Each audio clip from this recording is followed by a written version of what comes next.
Hello दोस्तों। आज अपन बात करेंगे कि हमारे शरीर का जो कूलिंग सिस्टम है वो कैसे वर्क करता है, कैसे काम करता है और आखिर अत्यधिक गर्मी में हमारे शरीर का कूलिंग सिस्टम जो है वो कमजोर कैसे पड़ जाता है और हमें गर्मी में किन किन बातों का ख्याल रखना चाहिए। आज अपन इन टॉपिक पे डिस्कस करेंगे। इसके अलावा ये भी डिस्कस करेंगे कि इस अत्यधिक गर्मी से हमारे शरीर के कौन कौन से अंग प्रभावित होते हैं और किस टेम्परेचर पे क्या हो सकता है।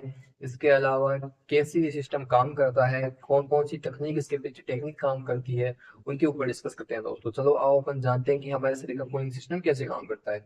दोस्तों, हमारे शरीर की जो बॉडी है उसका नॉर्मल टेम्परेचर जो है वो 37 डिग्री सेल्सियस में 37 डिग्री सेल्सियस या फिर 98.6 डिग्री 98.6 डिग्री फ़ारेनहाइट होता है दोस्तों। और हमारी बॉडी जो है प्राकृतिक रूप से इस तरह नेचुरली इस तरह डिजाइन की गई है कि हर हाल में अपनी बॉडी के टेम्परेचर को मेंटेन करने की कोशिश करती है। दोस्तों, आपने अक्सर गर्मी में लोगों को थक कर और पसीने से लथपथ होते हुए देखा होगा। इसके पीछे एक साइंस की एक अलग ही टेक्निक काम करती है, एक साइंस की एक प्रक्रिया काम करती है, प्रोसेस होती है एक अद्भुत। उसके ऊपर अपन जानते हैं। तो जब वातावरण में गर्मी ज्यादा हो जाती है तो अपनी बॉडी का टेम्परेचर नॉर्मल टेम्परेचर से हाई हो जाता है। इस केस में क्या होता है कि जो ब्रेन में मौजूद हाइपोथैलेमस होता है उसको सिग्नल मिलता है कि बॉडी को क्या किया जाए, ठंडा किया जाए। तो उसके लिए ये अपने दो टेक्निक का इस्तेमाल करना है। फर्स्ट टेक्निक में क्या होता है, ब्लड वेसल्स या कैपिलरीज की मदद के शरीर जो है वो ब्लड वेसल्स या कैपिलरीज से शरीर जो है वो अंदरूनी अंगों के गर्म खून को स्किन की तरफ भेजता है। जो स्किन से फिर क्या हो जाती है, हीट रिलीज हो जाती है। हीट रिलीज होने के बाद में ठंडा खून वापस से अंदरूनी अंगों की ओर भेज दिया जाता है। जब स्किन की कैपिलरी में अधिक खून आ जाता है, स्किन की कैपिलरीज या ब्लड वेसल्स में अधिक गर्म खून आ जाता है, तो इंसान के जो शरीर पर है वो लाल लाल सा लाल पीला इंसान दिखाई देने लगता है। अब बात करते हैं अपन दूसरी टेक्निक की।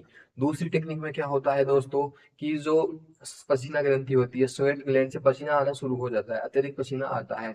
अब जब अपनी बॉडी जो है वो हवा के संपर्क में आती है तो अपनी बॉडी की जो स्किन है वो क्या होने लगती है, ठंडा होने लगती है। जिससे कि स्किन की कैपिलरीज या ब्लड वेसल्स में बह रहा खून भी क्या होने लगता है, ठंडा होने लगता है।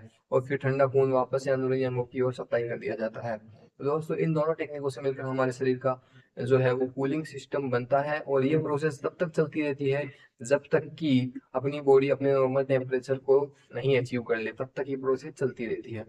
अब बात करते हैं कि आखिर इस अत्यधिक गर्मी में हमारे शरीर का कूलिंग सिस्टम फेल क्यों हो जाता है और ये फेल क्यों हो जाता है। और अत्यधिक गर्मी में जब पसीना बॉडी से नहीं निकल पाता है तब भी ये ज्यादा फेल होने के चांस रहते हैं। जब पसीना बॉडी से निकल नहीं पाता है तो चांस ज्यादा रहते हैं। अब बात करते हैं कि पहला है ड्राई हीट। ड्राई हीट के केस में क्या होता है दोस्तों, ड्राई हीट के केस में होता है कि जब अपन ने गर्मी में वातावरण में क्या होती है, हवा तो रहती है बट नमी नहीं रहती है और अपनी बॉडी से पसीना आ रहा है तो पसीना सूख जाएंगे ऐसे केस में और ये स्थिति सहनीय होगी। अब बात करते हैं ह्यूमिड हीट। इस केस में क्या होता है कि वातावरण में गर्मी के साथ साथ नमी भी रहती है, जिसकी वजह से जब अपने पसीने आते हैं तो ये पसीने सूख नहीं पाते हैं और बॉडी और ज्यादा पसीने निकालने की कोशिश करती है, जिसकी वजह से और ज्यादा पसीने निकालती है। जिसकी वजह से क्या होता है कि दोस्तों, जिसकी वजह से अपनी जो बॉडी है वो उसको सहन नहीं कर पाती और ये स्थिति और खतरनाक हो जाती है। अब बात करते हैं कि अपनी बॉडी के कौन कौन से ऑर्गन जो है वो इस केस में इफेक्ट होते हैं। तो पहला अपना जो है ब्रेन इफेक्ट होता है। ब्रेन में क्या होता है कि अत्यधिक गर्मी की वजह से जो है वो अपने शरीर में जो है वो सोडियम और पोटेशियम आयन की कमी हो जाती है। अब जब सोडियम और पोटेशियम आयन की जब ब्रेन में कमी हो जाएगी या बॉडी में कमी हो जाएगी, सॉरी बॉडी में कमी हो जाएगी, देन क्या होगा कि अपने जो शरीर का सिंगल सिस्टम जिससे अपने को संकेत मिलते हैं वो कमजोर पड़ जाएगा, जिसकी वजह से अत्यधिक गर्मी में चक्कर आना, कंफ्यूजन, बेहोशी जैसी स्थिति तथा दिमाग से जुड़ी अनेक समस्याएं कॉमन है। अब बात करते हैं हार्ट की। हार्ट में क्या होता है दोस्तों, अपन बात करते हैं कि हार्ट में जो हमारी बॉडी होती है वो हर हाल में अपना जो कोर सिस्टम है उसकी तरफ तो ठंडा खून भेजती है और जो स्किन की तरफ है, स्किन की बाहर की तरफ भी जो त्वचा है उसकी तरफ अपने का गर्म खून जो है वो भेजने की कोशिश करती है, भेजती है। तो जब अत्यधिक गर्मी में ये प्रोसेस की जो है वो स्पीड और फ्रीक्वेंसी बढ़ जाती है, जिसकी वजह से अपना हार्ट जो है वो तेजी से हार्ट रेट बढ़ जाती है और तेजी से पंप करने लगता है, जिससे कि ब्लड प्रेशर कम हो जाता है, जिसकी वजह से जो है वो हीट स्ट्रोक का खतरा बढ़ जाता है। तीसरा अपन बात करते हैं फेफड़ों की। तो फेफड़ों में क्या होता है दोस्तों, फेफड़े अपने शरीर में ऑक्सीजन पहुंचाने का काम करते हैं। अब क्या होता है कि जब अपन ऑक्सीजन लेते हैं तो अपना शरीर का जो कोर है, कोर जो अपना एक मिडल पार्ट होता है इसमें स्टोमच आ जाता है अपना, है ना। तो ये हो जाता है कि ये वाला जो हिस्सा है वो क्या हो जाता है, मेन पार्ट जो मिडल पार्ट जो है वो क्या हो जाता है, गर्म हो जाता है। अत्यधिक गर्मी में अपना सांस लेते हैं तो अपना शरीर उसको ठंडा करने की कोशिश करता है, बट अत्यधिक टेम्परेचर में अगर ठंडा नहीं कर पाता है तो ऐसे केस में इंसान को हीट स्ट्रोक का जो खतरा है वो बढ़ जाता है। फोर्थ, इसके अलावा अपन बात करते हैं किडनी की, तो किडनी भी अपने शरीर का एक बहुत ही इंपॉर्टेंट अंग है जो कि शरीर में पोषक तत्व और न्यूट्रिएंट्स को जो है वो छानने का काम करती है। इसके अलावा जो गैर मौजूद तत्व होते हैं, जो अनावश्यक तत्व होते हैं, उनको बॉडी से यूरिन के माध्यम से डिस्चार्ज करती है, बाहर निकालती है। दोस्तों, अत्यधिक गर्मी में क्या होता है कि जो है हमारे शरीर में पानी की कमी हो जाती है। जब शरीर में पानी की कमी हो जाएगी तो क्या करता है बॉडी, किडनी और ब्रेन में मौजूद लिक्विड को कंज्यूम करने लगता है, जिसकी वजह से अपना सर किडनी पर दबाव पड़ता है और किडनी के फेल होने के चांस बढ़ जाते हैं दोस्तों।